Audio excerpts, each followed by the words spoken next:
M. Gauthier Sey, qui a été invité par le tribunal des pairs de l'UNPC à la suite d'une plainte déposée par M. Fouti, qui se trouve être à la fois DG de la CNSS et un haut responsable de l'AFDC. Il s'est plaint au motif que M. Gauthier a eu à porter atteinte à son honneur sur la place publique. Mais il faut retenir trois choses. C'est que l'invitation d'aujourd'hui, c'est une action disciplinaire qui est organisée par un tribunal des pairs. M. Gauthier a pris connaissance des faits qui nous sont reprochés. Nous avons sollicité une remise de 2 semaines pour préparer la défense. La deuxième chose, c'est que l'action ouverte au niveau du parquet général pour M. Gauthier, à la suite de plusieurs menaces, à la suite de plusieurs traumatismes qui ont atteint leur cible par un enlèvement, a eu à porter plainte. Et dans cette plainte-là, il y a eu beaucoup d'éléments qui mettent en cause plusieurs personnalités. C'est une action qui est au fait au niveau pénal, dont l'instruction est secrète et à ce stade, nous ne pouvons pas relever ce que nous avons versé comme éléments sonores et éléments écrits.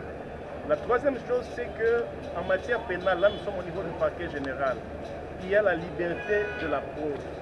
Nous avons apporté toutes les preuves et le procès, l'instruction poursuit son cours.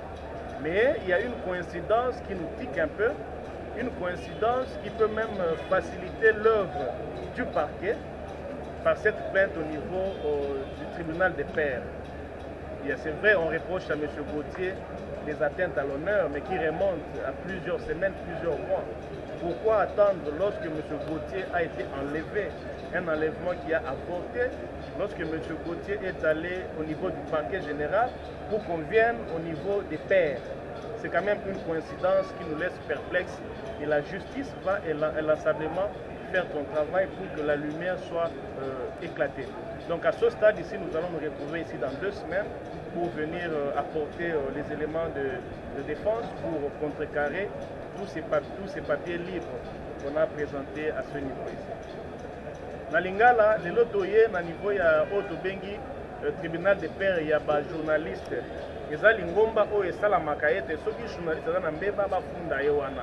M. Gauthier Sey aye kondima na invitation oyo UNPC commission ya discipline etindeli ye mpona plainte oyo ndeko na biso oyo azali à la fois directeur général ya CNSS, à la fois pe azali au cadre ya parti politique oyo yebani oyo afundi M. Gauthier Sey parce que selon ye M.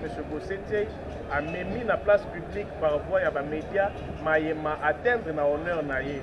Tozalaki wana badepose baélément na bango tosengi bango basemaine mibale po ete topréparer contre-attaque ya M. Gauthier Sey. Toyeba baélément baye nango estce eza ya solo to ya lokuta. Baélément wana il faut ezala certifié. Yango wana tosengi oyo te tozwa basemaine mibale po topréparer yango. Mais oyo tosali awa ezali différent na oyo eza kosala epai ya bazuzi na parquet. Na parquet kuna ezali M. Gauthier Sey nde bamenace bamikolo ebele babrutalize baye koenleve ye babwaki ye basanzi ye akei koporte plainte. Ezali action oyo eza na instruction toyi koloba makambo tosali kuna te. Mais kuna mpe totie baélément sonore, totie mpe baécran de capture makambo ebelebele oyo zuzi akolanda. Mais oyo eza kobebisa biso mwa eza kopesa biso lokola mwa distraction ndambo bandeko awa bazeli bakangi M. Gauthier Sey nde baya na niveau ya tribunal de pairs mpona komi plaindre. Pourquoi bata nyonso wana ndeko Gauthier Sey azali koloba vérité na place publique bafundaki ye awa te? Bazeli kaka enlèvement ekomi raté baya na lombango na niveau ya tribunal de pairs mpona kolongola ye qualité na ye ya kijournaliste mpo akanga monoko toyebi te. Wana eza na maboko ya bazuzi bango nde bakoyeba kobimisa vérité na polele nyonso. Donc na niveau oyo moye toloba makasi na makambo esalami na kati kuna ezali te. Bandeko balandaka ye bayeba te toza na 2 semaines mpona kopréparer baréponse et puis toya koprésente awa bongo tribunal des pairs commission ya discipline ya bajournaliste ekokata tobanzi ete bakoprotege mpe profession ya motu bakokata na vérité na sembo nyonso oyo aza na faute bapesa ye etumbu na ye soki mpe ndeko asalaki mosala na ye en tant que journaliste akosaki te alobaki vérité batika ye apoursuivre na mosala na ye mpona kopesa vérité lumière na baye bakokanga mboka na bakongole nyonso ndeko ndenge bokisinga maloba ya liboso na koyebisa bino te na kokoto mpenza te na makambo etali instruction ya tribunal de pairs na dossier Gauthier Sei na ndeko Jean Simon Futi parce que instruction ezali secrète tokoki te kokommente yango ni kobakisa eloko kasi lokola vice-président ya UNPC section ville de Kinshasa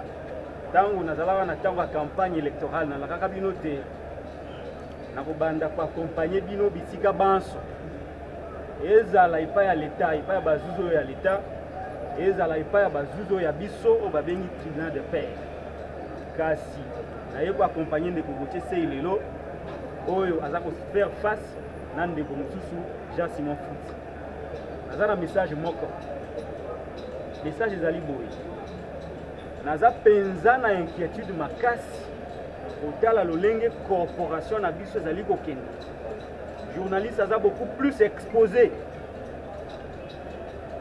na société ndenge tozali journaliste akoki koloba lisusu sembo te soki journaliste amoni te eloko wana eza mabe soki alobeli yango babengi yango imputation dommageable soki journaliste alobi vérité babengi yango injure par conséquent ezali victime ya kozala traduit devant le tribunal des pairs tout comme devant les instances judiciaires oyo toyebi kasi toyebi mpe ke UNPC eza kaka te na devoir ya kosanctionner bajournaliste UNPC azali mpe na devoir ya koprotege bajournaliste kasi lolenge na ngai ya komona makambo UNPC azali lisusu koprotege bajournaliste te tozali expose ndakisa na kopesa omonaka ntango ndeko Pero Luara nda okende Lubumbashi bakanga ye na DGM UNPC atikala jamais kosala communiqué mpona kofixe bino te ndeko na bino bainterpele na likambo songolo pakala mpe kokondane na kosenga libération immédiate ya ndeko na biso Pero Luara. Peter Tiani ndenge moko abandaki kokende Kisangani na Cameroun baretarda ye bakanga ye pa bato ya DGM. UNPC au niveau national tout comme provincial n'a jamais fait de communiqué pour exiger la libération du confrère, tout comme condamné par acte d'intimidation.